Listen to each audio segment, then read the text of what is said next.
দেখে আমি রীতিমতো শক হয়ে যাই যে কোথাকার কোন সহসভাপতি সম্ভবত কেন্দ্রীয় ছাত্র সংসদে, যে আমি তাকে কখনো দেখিও নি, জানিও নি। আর দেবীগঞ্জের আমাদের দেবীগঞ্জের যে কেন্দ্রীয় ছাত্র দলের সহসভাপতি আছে এটা জানতামও না। ওনার নাম কি, ওই ভদ্রলোকের নাম কি ওটাও জানি না। যে ওই মানুষ বদায় আসলো বা সাকোয় আসলো কি কারণে ওইটাও জানি না। যে এমনটা অবস্থায় একটি পরবর্তীতে শুনতে পারি যে তেনার ইচ্ছা অথবা আগ্রহ ছিল হচ্ছে বদা দেবীগঞ্জের সংসদীয় নির্বাচন করবে, পরবর্তীতে জানতে পারি। তো এই ঘটনাটাকে, এই ইচ্ছাকে কেন্দ্র করে মূলত সুতা দিয়ে পুতুল নাচানো হয়েছে, আসল জিনিস পদ্মার আড়ালে রেখেছে।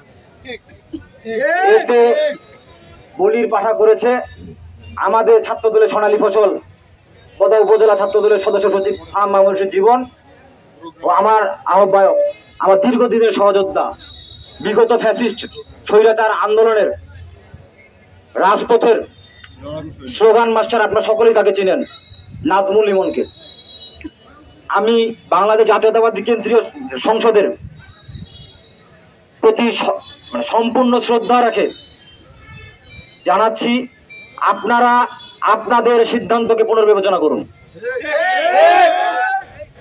যদি মামুনুর জীবন ও নাজমুল ইমন এই ঘটনার সঙ্গে জড়িত থাকে, একটি ছবি ও একটি ভিডিও যদি আপনারা প্রকাশ করতে পারেন বা প্রমাণ স্বরূপ যদি কোনো কিছু প্রকাশ করতে পারেন, আমি কথা দিলাম আমিও তাদের সঙ্গে আমি স্বেচ্ছায় আমার পদ থেকে পদত্যাগ করব।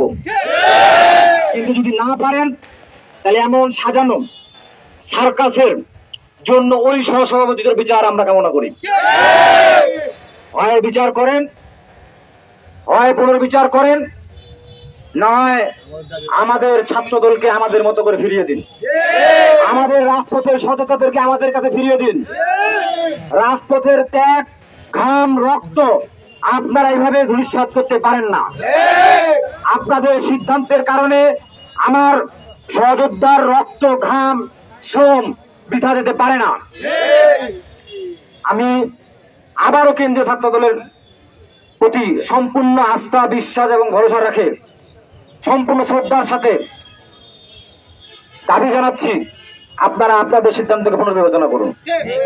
আমরা আপনাদের ছায়াতলে, আপনাদের অধীনস্থ একটা ইউনিট, আমরা আপনাদের উপরে না, আপনাদের বাইরে না, আমরা আপনাদেরই একজন কর্মী।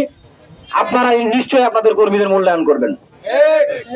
এ বলে সকলের সুস্বাস্থ্য ও দীর্ঘায়ু কামনা